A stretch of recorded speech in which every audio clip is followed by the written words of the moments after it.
There's nothing wrong with the fact that a man doesn't like you. It would be arrogant and delusional to believe that every man has to like you. The problem is sitting there begging to be tolerated by someone who doesn't like you. The problem is not loving yourself enough to want better. Hi ladies, welcome back to the feminine universe. I am so happy to have you here. If there's one trait that is universally attractive, it's confidence. On the other hand, if there's one trait that's universally unattractive, it's desperation. In a best case scenario, desperation makes people feel sympathy and pity for you. In a worst case scenario, it causes them to feel pressure, discomfort, secondhand embarrassment, and even disgust in some cases.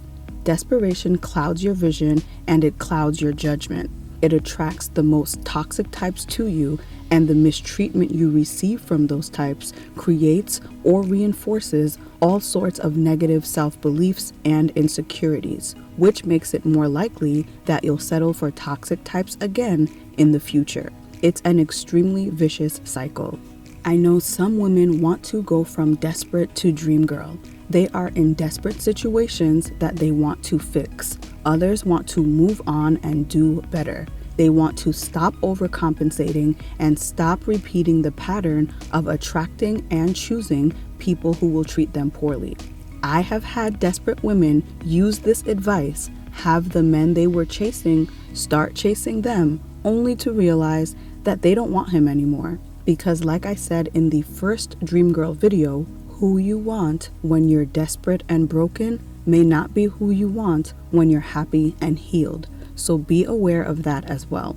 Whatever your goal, I want to help you get out of the desperate mindset so you can fix your current relationship or move on and make incredible decisions in the future. If that sounds like what you're looking for, let's get started. In order to begin breaking the desperate cycle, we're going to get into the psychology of the desperate woman a little bit.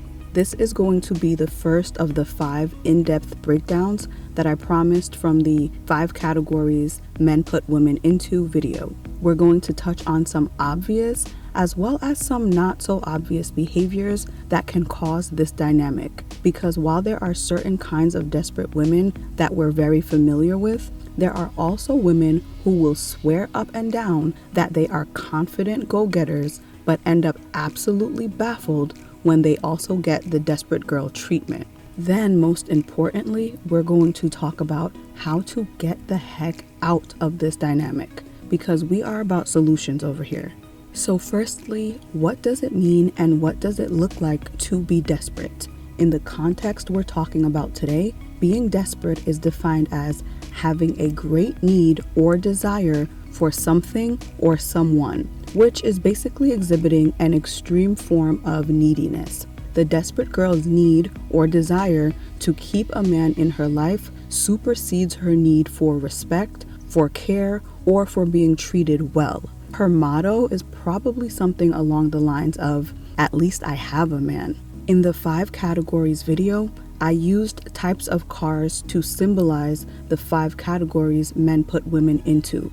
We established that the desperate girl is viewed as the station wagon your great uncle Ronald left you when he passed. You may not like it, you may not want to be seen in it, but it's free, so you accept it. These are the girls who are with men who are not attracted to them or not interested in them and who may not even like them as people. These are the girls pursuing a man who is putting in 0 effort with them. They're calling him a million times a day. They come running whenever he calls. They always get last-minute plans. They accept all sorts of disrespect either because they don't register it or they choose to look past it. These are the women who are cooking, cleaning, doing laundry, buying gifts for, and even laying down with a man who does absolutely nothing or the very bare minimum for them.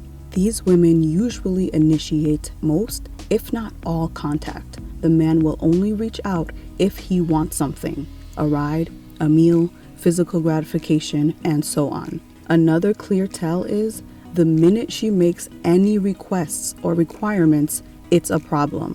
Like I've said, men view the desperate woman as a free sample of frozen yogurt at Costco. So when she asks for anything, there's an immediate recoil from him, and he thinks, don't ask me to pay for a free sample. I literally only accepted it because it was free. I don't even like frozen yogurt like that. Now, before we leave this section, I want everyone to understand that cooking for your man, doing favors for your man, or buying gifts for your man does not make you desperate. If he is treating you like a queen and you want to do these things in return, that is healthy and beautiful. The relationships that flourish are the ones where both people feel appreciated. It's doing these things for someone who does nothing for you that makes you desperate. It's having no limits or no conditions for doing these things. When you create an atmosphere that says, you don't have to bring a single thing to my life, you can even hurt me, as long as you'll simply tolerate me, that's enough for me to go above and beyond for you, that's when there's a problem. So now that we've reviewed what desperation is, let's talk about some root causes of desperate behavior and what can be interpreted as desperate behavior that you may not even realize. Then we'll get to the solutions. There are actually several root causes, but I will highlight the 5 major causes that I tend to come across. They are emotional trauma, not feeling attractive or desirable, putting a man on too high of a pedestal, being overly giving, or being minimized by a romantic partner. A woman in the desperate category could be dealing with one of these root causes or a combination of them. When I say emotional trauma, I'm referring to the kind that stems from abandonment issues, like divorced parents or an absent father. Emotional trauma will also affect women raised in environments where they felt the need to earn affection as children, maybe by getting a job early on and helping with the family bills. These women often carry unresolved issues into adulthood. These experiences shape their perceptions and behaviors in relationships, which leads them to seek validation and approval from their partners. Many women with this kind of trauma think that if they don't cause trouble, if they don't ask for anything, if they're not a burden and they prove their worth, their partner won't leave them or neglect them like their parent did. These women may struggle to recognize or address problematic behaviors in themselves and in others due to their upbringing being so problematic, resulting in unhealthy attachment styles and low self-esteem. This cycle of desperation can sometimes appear beyond their romantic relationships and slip into their friendships and professional life as well. Many conventionally attractive women who are desperate may have this as a root cause. Their acceptance of mistreatment baffles people who are on the outside looking in. However, it's essential to understand that these women carry deep emotional scars from their past, which influences how they perceive themselves and how they navigate relationships. Another core reason is that some women struggle with not feeling attractive or desirable, and many people feel exceptionally comfortable mocking or being extremely harsh to these women. However, if you look at Maslow's hierarchy of needs, which I think does a great job mapping out our needs as humans, the desire for love and belonging is right after basic needs like food and physical safety. Feeling unwanted and consistently overlooked while your friends, sisters, or cousins are showered with options and attention can deeply affect your sense of self-worth and lead to desperation for acceptance. It can put you in this take what you can get mindset. The way someone who's been starving eats is going to be very different than the way someone who isn't missing any meals eats. This type of desperation is particularly noticeable in women considered unattractive in some way by society's standards, especially physically. Despite the fact that they may excel in other areas like academics or their career, they may struggle in relationships when it comes to what they'll accept and tolerate due to low self-esteem stemming from their perceived lack of attractiveness. I'm sure we all know at least one woman like this. Great job, great life, but picks the worst guys. The pitfall here is rather than addressing these insecurities or the thing that makes them feel undesirable directly, they often opt to overcompensate in other areas in hopes that others will look past these said undesirable traits. This struggle may intensify if they also experienced emotional trauma in their upbringing on top of this. The next core reason is just putting a man on too high of a pedestal. This one pertains more to my girls who say they're not desperate in every situation, but they have been desperate or can be desperate in certain relationships where they feel the man is out of their league. Then they feel like they have to do more to quote unquote keep this particular man. This means you have no problem being confident with men whose looks or success or other factors match yours more or less. But when a man is extremely attractive or notably wealthy, you can slip into some overcompensating, desperate-like behavior because you're aware of his broad appeal and that he may have many other options. So this dynamic tends to fluctuate depending on who you're dealing with. And by working harder to keep them, you may not realize you're chasing them away. The next reason is being overly giving, especially if this is combined with a lack of boundaries. I will say that I think this is extremely rare. In my own arbitrary percentages, I'd say it applies to 1 to 3% of the population. When I say overly giving, I'm talking about the people whose default is to give and to do. Those who get joy from giving and would rather give than receive. I'm not referring to people who learn to be this way as a coping or protection or manipulation mechanism, because that still stems from trauma. I'm talking about people who are this way naturally from birth. Toxic types and users are extremely attracted to this type because they can receive in abundance without ever even having to pretend to give. But their toxic ways and lack of care wear the giving person down, and that person ends up feeling stupid and ashamed for being so naive, which makes them start to hate who they are and despise how they are naturally. It's extremely important for this type to learn to set boundaries. Lastly, in the root causes of desperation are the women who are a shell of their former self because they've been minimized,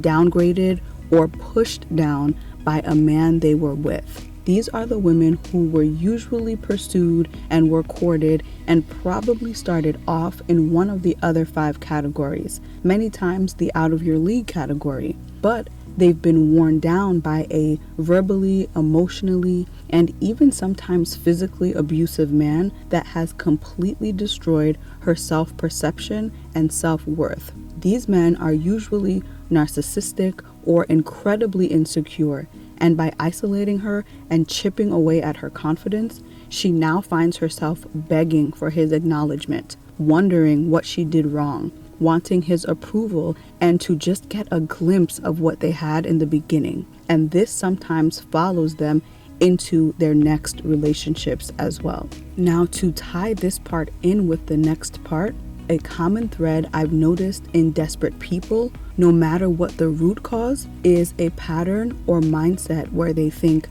the more I do or the more I give, the more I'll be liked or loved. Or what I have and what I do rather than who I am is most important. So in any romantic or friendship situation where you find yourself proving yourself to such a degree, you might be working from a bit of a desperate mindset. Now, for the woman who can't relate to being clingy or never being complimented, the woman who doesn't feel like she has emotional trauma and is definitely not sweating over the stove or buying gifts for someone she just met, but still feels like she gets the desperate girl treatment. She doesn't feel like she gets the extra gestures. She feels like she has to initiate contact and dates, and just overall doesn't feel like a priority, even though she would describe herself as desirable and confident. And what I think gets overlooked in these situations is the fact that behaviors that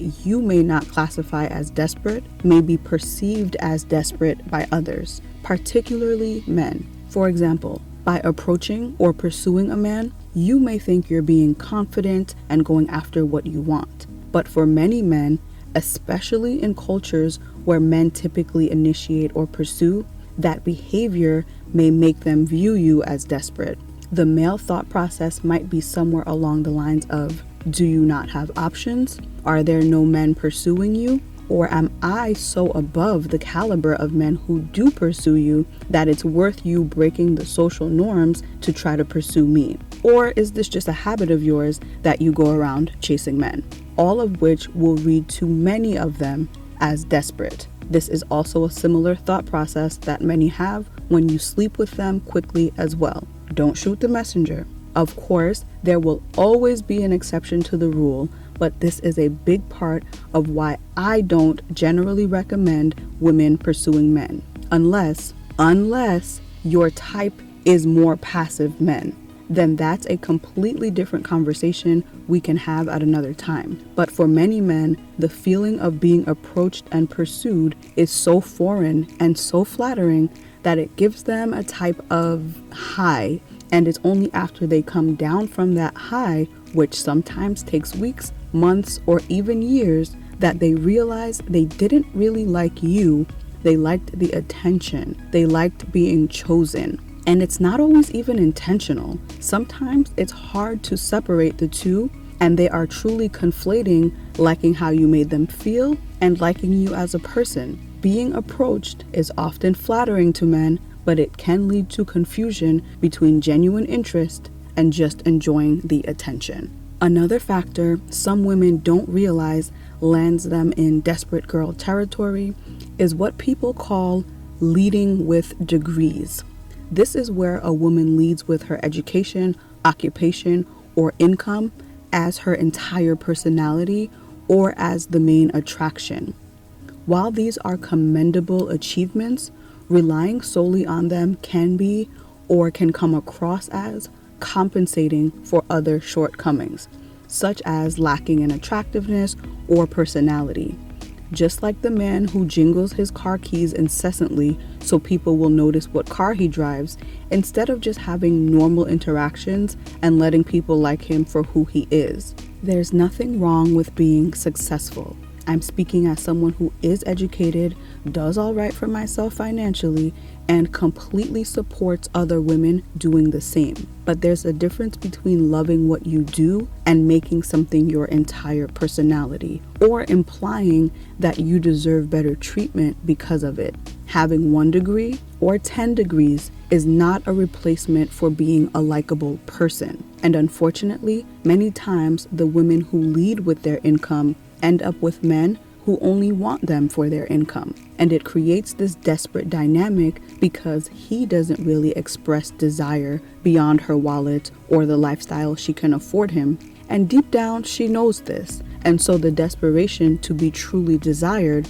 always remains. So always be mindful of behavior that comes across as though you're saying, I don't have options, or overlook my less than desirable traits for what I do or what I have to offer. Okay, now that we've built that foundation and thoroughly discussed the problems, let's talk about the most important part, the solutions. How do you get out of the desperate girl category or situation? Well, I have 4 tips for you.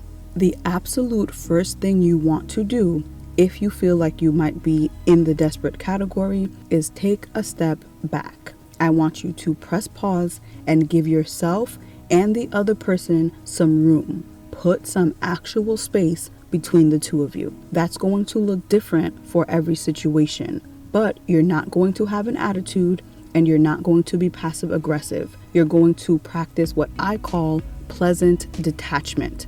You're not doing this because you're mad at them or for their reaction. You're doing this because it's good for you. So you will make a point to interact less, but when you do interact, you'll be perfectly pleasant. There are 2 major benefits to this. Firstly, it allows you to make sure you are actually in the desperate category, because there is a difference between a man viewing you as desperate and a man who would step up if need be, but has gotten a little too comfortable because you tend to jump in and overextend yourself. So think of stepping back like giving yourself a chance to breathe, to clear your head, and to see things clearly. Because a lot of the times when you're in a desperate space, your mind is consumed with the other person. So what you want to do instead is give yourself a break and a chance to see what happens if you stop pursuing, if you stop planning, stop giving, stop doing. Do they notice a change and reach out to see if you're okay or if you need anything? Do they seem angry or annoyed that they're not getting the usual level of labor from you? Do they seem happy you're gone or occupied? For example, if you use some of this time to go away for a week to see your sister or travel with a friend, do they say, you should do this more often? Do they seem not to even notice your absence or pullback? Did it not even register that anything changed with you? Make a conscious decision to step back for at least a week to about a month, because that's a good length of time where anyone who cares would notice a bit of a difference and step up and show you how they feel about you. The outcome might surprise you or might sting, but sometimes coming face to face with how little someone might care may be the exact spark you need to start making changes for yourself. And the next tips will give you a few more ideas on what to do with your time while you're taking that step back. Tip number 2 is to understand desperation so you can modify your behavior. When I say understand desperation, I'm not only referring to how it affects you, but also how it affects the other person. Understanding the psychology of it can really help you begin to reframe it in your mind. And once you can change the way you think about something, it can become easier to change your behavior around it. So while you're taking that step back, spend some time learning about the dynamic that desperation creates. Like I said, a common trait in desperate people is thinking that by doing more and giving more, they'll be loved more. Unfortunately, that just isn't true. So if you've never had someone who truly cares about you tell you this, let me be the one to say it very simply. Desperation does not make someone like you more. It actually makes them like you less. As we've covered, the value equation consists of your desirability plus what you do plus the fear of losing you. When you're being desperate, you're generally putting all the focus on the what you do part with very little concern for your desirability or the fear of losing you. You're usually trying to use what you do to distract or make up for the perceived lack of desirability. And you typically do not give off the vibe that you will walk away if you're not treated well, which also removes the fear of losing you. So you're missing 2 out of the 3 components someone needs in order to value you. And if you're very attractive, your physical desirability might be there, but the desperation might manifest through a lot of needy behavior, asking, do you still like me?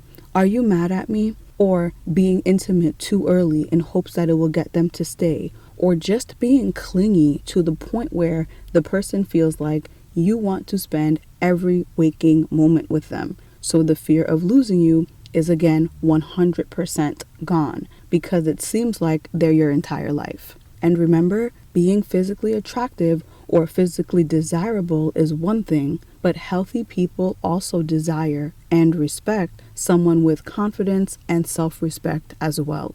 The main type of people attracted to desperate people long-term are users and abusers. Because they are predators, they're not looking for someone they're attracted to or someone they respect. They are looking for easy prey, so they will always be attracted to the fact that you're desperate because they can easily exploit you. Hence the cycle of desperate people continuously attracting toxic people. Knowing this isn't going to change everything overnight, but while this awareness may not help you stop feeling desperate immediately, it can help you stop acting desperate. Because as we've discussed, you're allowed to completely feel a feeling and yet choose not to act on it. And each time you choose not to act on it, your willpower will get stronger and stronger to the point where it's not a struggle anymore. It's just like working out. The weights don't get lighter, you get stronger.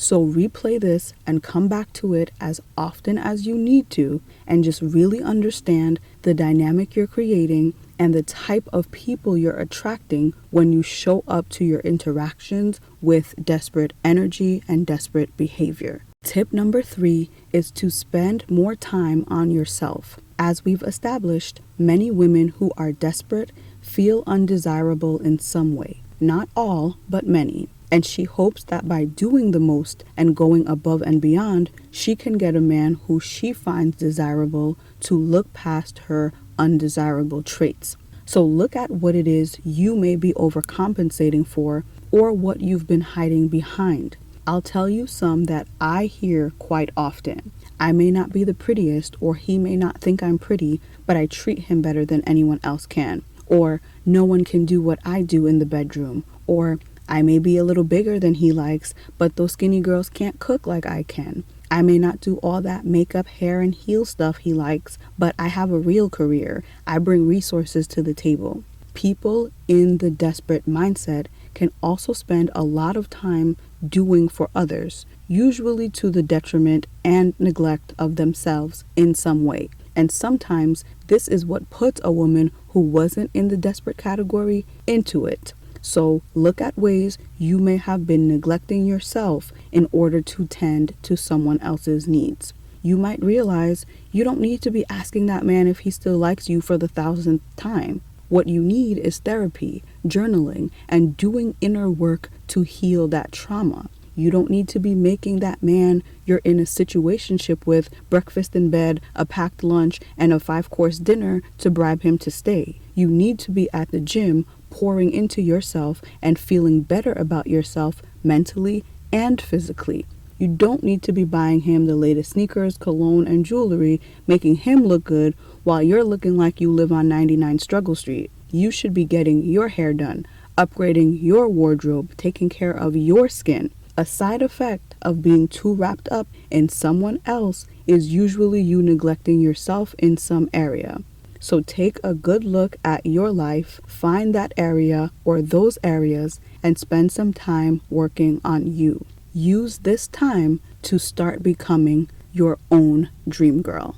And tip number 4 is to start making requests. Another thing common in desperate women is being so hyper-focused on giving the other person what they want and doing what they think will make the other person happy that they bury their wants and needs. The desperate person pushes down their own desires to accommodate the other person's. You know they love sushi, so you say sushi, even though you prefer Italian. You like concerts, but they like sports games, so you say sports games. You like going out, but they like staying in, and you don't want to be a bother, so you say you're fine with staying in. In a healthy relationship, there will be give and take on both sides. There will be compromise, not one person always doing what the other wants, like a robot or a servant with no say. Make a list of what you like and how you would be treated in a loving relationship, and start to gauge how close or how far off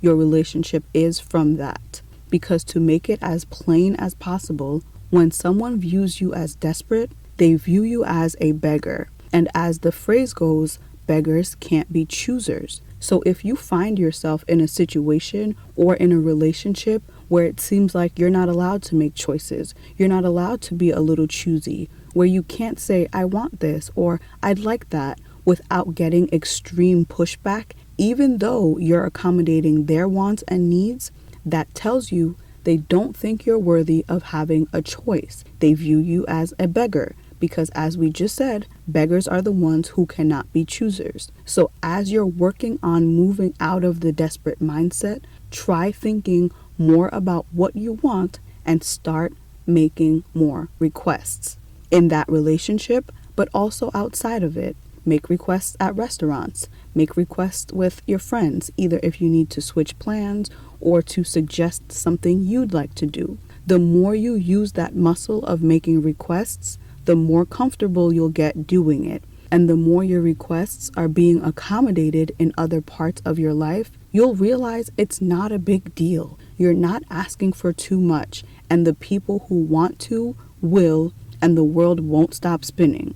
Actually, if they're good friends and if it's a halfway decent restaurant, they won't even bat an eye at fulfilling your requests. So now, when you have that to compare with the person you're dealing with romantically, if that person is not interested in meeting any of your requests, no matter how reasonable, that stark contrast will tell you everything you need to know and give you the push you need to make a change. I'm not promising you your relationship will change. What I am saying is one of two things will happen.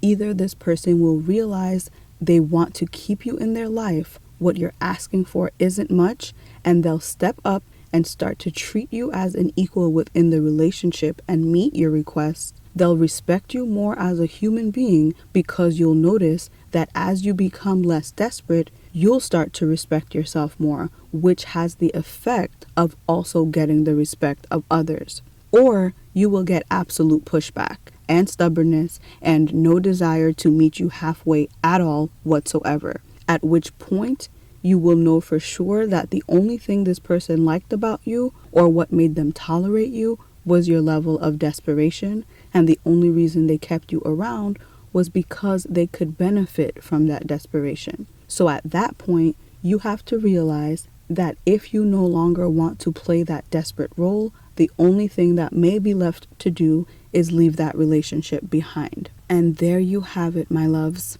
While this advice may or may not change your relationship if you're in a desperate dynamic, implementing it will definitely change you. And I think that's what's most important. May you use your newfound self-discovery and self-respect to spend some time with yourself, love on yourself, and get better and stronger. You may choose to be alone for a while, you may fix your relationship, or you'll move forward to a healthy relationship where you are respected, valued, and cherished. Whichever you choose, I promise you it's possible, and I promise you you deserve it. Until next time, ladies, stay feminine, stay focused, and have fun.